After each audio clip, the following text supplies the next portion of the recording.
Hello and welcome to India Top Doctor. Today we are here to break down some common myths about infertility. And for that, I would like to invite Dr. Ashish Kale from Ashish Kale Hospital in Pune, popularly known for its incomparable services. So let's welcome him. Welcome to India Top Doctor. Thank you. Thank you very much for having me here. It is our pleasure, sir. So before we move ahead, can you tell our audience something about yourself? Yeah, myself is Dr. Ashish Kale from Pune. I do IVF infertility cases. I'm a specialist into IVF and endoscopy. That is a gynec endoscopy. I'm a director of Asha Kiran Hospital and Asha IVF centers across the globe.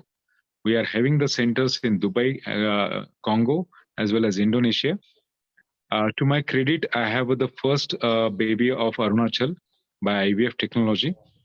And I'm presently a leading organization of Pune OBGYN Society. I'm a secretary of it. I hold the position of executive member of a national body of ISAR, that is the Indian Association of Reproductive Sciences. I'm also executive member of IAG, that is the Indian Association of Gynec Endoscopies. Yeah. Congratulations on all the successes you have achieved till now, sir. Thank you. Thank you very much. As you know, today we'll be breaking down few myths regarding infertility. But before we do that, can you tell us what is infertility? Basically, when if you talk about the layman language, if the patient is having a regular sexual activity and unable to conceive in a period of 1 year, it's called as infertility. But we depend upon the age also. If she is going to get married at the later age, suppose she is at 38 and 39, and in a 6 months they are planning for a baby and not having the baby in an older age for a 6 months gap also, the term is as a infertility patients. And there are some myths regarding fertility. Number one is infertility is typically women's fault. Is it true? Yeah. I never believe, because when you're talking about infertility, it's a couple problem. It is nothing to do with the male and female. And now we are in the era where the equality matters. So if it is a problem of a couple, it is addressed to the couple. So it's never been like it is a female problem. It is a problem related to the male also, as well as the female also. Also, using birth control can cause infertility. Is that true, sir? If you ask me very precisely, oral contraceptive pills in which age group and in whom you are giving, that makes a point of interest. If she's on adolescent age group, suppose she is 18, 19 or 20 years girl and started using oral contraceptive tablets for regularization of the periods for that matter, it doesn't affect at all the fertility outcome or her potential to become a mother. But on the other hand, if she indulge into unsafe sexual activity and going for the abortion pills or maybe for that emergency contraception, that may hinder in her endocrinological balance and will have a little bit impact on the fertility issues. But not like OC pills use will cause infertility. It's not like that. And not also the duration of it. Yeah. Okay, sir. The next myth, I think, is rather more gives a feeling of patriarchy. That is that if a man can ejaculate, he is not infertile. Is that true? The man ejaculate, it doesn't mean that particular ejaculate is going to have the sperm in it. Because every man in an age group of a different age group is going to get ejaculations. And the ejaculation is coming out the semen sample outside the body. That's what we know.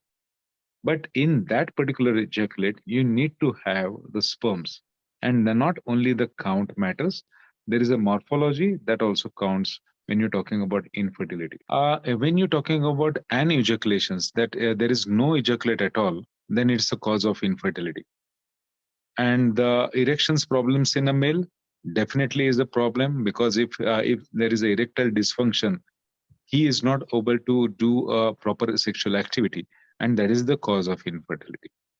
Yes, that will related to the different group of the patients. All right, sir. And would you say that infertility cannot happen in young men or women?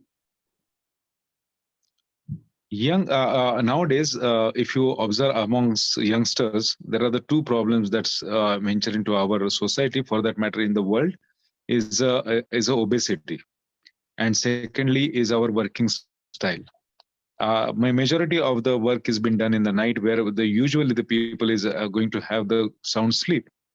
But if you are in a working style is in the night, and then you are sleeping in the day, it will cause a disturbance in your hormonal system, and that will going to have the infertility problem. And secondly, I seen the age of 23 also, the ovarian reserve, that is called as the how much eggs are there in your ovaries, that will decides your deciding factors. So age is a number, but when you're talking about the age in relation to the infertility, it can happen to any age. I seen age at the 23. Having said that, there is no count or a less count of the follicle, that is what we call as an antral follicle count, or AMH, which is a predisposing factor for giving the treatment for infertility. Okay, sir, there is one last myth, and it is rather very common, that women cannot get pregnant after 35. Is that true, sir?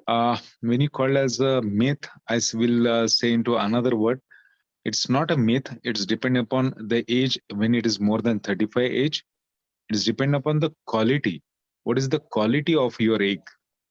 More is the age, the quality of the egg is decreased, and that is the one of the thing that needs to be addressed to the all the people who is watching me or who is going to watch me later on, because the quality of the eggs will go into the your offspring, the chances of mental retardation which will be on a higher side as compared to the patient who is at a younger age group.